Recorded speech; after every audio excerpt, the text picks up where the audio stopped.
National conference अध्यक्ष doctor Farooq Abdullah, जो people's alliance for Gupkar declaration यानी पीएजीडी के भी अध्यक्ष हैं, ने संकेत दिया है कि उनकी पार्टी जम्मू कश्मीर में सांप्रदायिक ताकतों को हराने के लिए उनके खिलाफ अगला विधानसभा चुनाव नए गठबंधन के घटकों के साथ मिलकर लड़ेगी। कश्मीर की स्थिति के बारे में बात करते हुए अब्दुल्ला ने दावा किया कि यह 90 के दशक से भी बदतर है, क्योंकि युवाओं को लगता है कि उनके लिए आधुनिक भारत में कोई जगह नहीं है और दिल्ली में सरकार में उनका यकीन खो गया है। केंद्रीय मंत्री और तत्कालीन राज्य के 3 बार मुख्यमंत्री रह चुके अब्दुल्ला ने नई दिल्ली में एक इंटरव्यू में कहा, और मुझे यकीन है कि जब चुनाव आएंगे तो हम विभाजनकारी और सांप्रदायिक ताकतों को हराने के लिए फिर से एक साथ बैठेंगे। पीएजीडी 5 पार्टियों का एक गठबंधन है, जिसमें नेशनल कॉन्फ्रेंस, पीपुल्स डेमोक्रेटिक पार्टी, सीपीआईएम, अवामी नेशनल कॉन्फ्रेंस और पीपुल्स मूवमेंट शामिल हैं। यह तत्कालीन जम्मू और कश्मीर राज्य की विशेष स्थिति की बहाली की मांग करता है, जिसे केंद्र द्वारा अगस्त 2019 में रद्द कर दिया गया था। अब्दुल्ला ने कहा, पीएजीडी हमारे लोगों, डोगरा, कश्मीरियों और अन्य लोगों के अधिकारों और पहचान के लिए लड़ने के लिए सभी दलों का एक संयोजन है। हमने हाल ही में एक बैठक की और डिलिमिटेशन कमीशन ने जो किया है, हम सभी ने उसकी निंदा की है।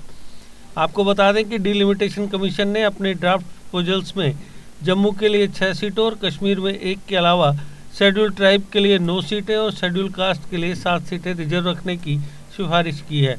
सिफारिशों को सिरे से खारिज करते हुए डॉक्टर अब्दुल्ला ने यह भी पूछा कि सरकार कश्मीरी पंडितों और सिखों जैसे समूहों से कैसे निपटेगी जो पॉलिटिकल रिजर्वेशन की मांग कर रहे हैं। नेशनल कॉन्फ्रेंस नेता ने कहा कि सभी वर्गों के लोग कैसे एडजस्ट होंगे, इन बातों का क्यों नहीं ध्यान रखा गया। इसलिए हमारे पास एक उच्च सदन था, जहां जो लोग विधानसभा में नहीं जा सकते थे उन्हें लाया जाता था ताकि उनकी आवाज़ सुनी जा सके।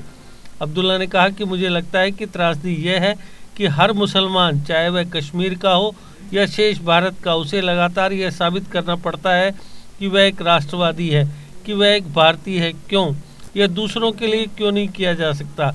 वे हिंदुओं से क्यों नहीं पूछ सकते क्या आप भारतीय हैं? केवल मुसलमान ही क्यों, जिन्होंने इस देश के लिए खून दिया है और इस देश के लिए लगातार खून दे रहे हैं, हर जगह इस देश की रक्षा कर रहे हैं।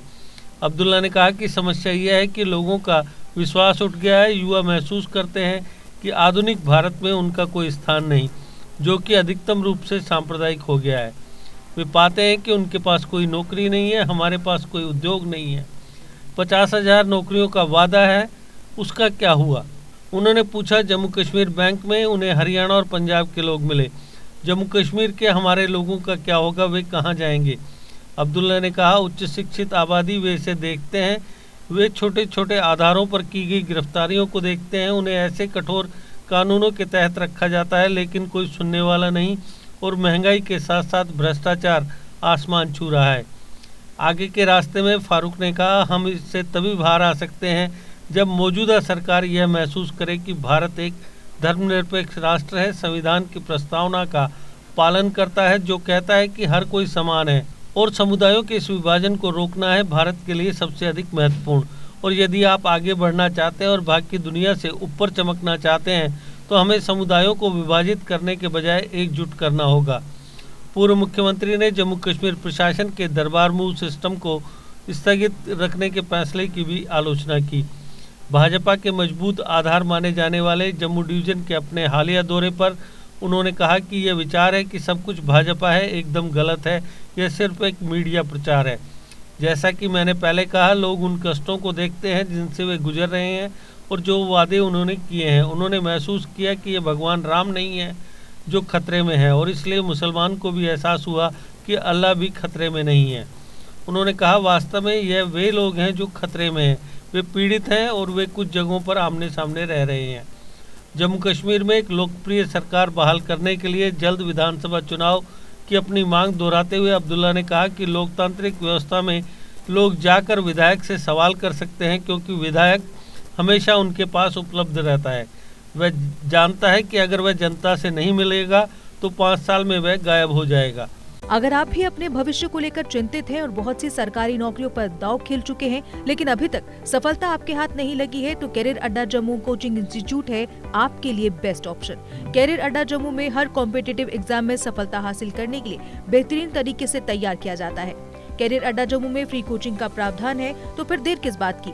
जल्द कैरियर अड्डा जम्मू में आए और अपने सुनहरे भविष्य के लिए सोमवार से शुरू हो रहे जेकेपी, सब इंस्पेक्टर तथा अन्य सरकारी नौकरियों के बैचेस में अपनी सीट बुक कराएं। हमारा पता है Gurudwara road, opposite doctor Dara Singh clinic, Rehari Chungi, Jammu.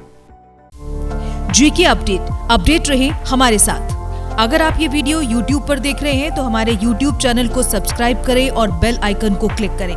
अगर आप ये वीडियो Facebook पर देख रहे हैं तो हमारा Facebook पेज लाइक जरूर करें। For advertisement please contact 7051091811।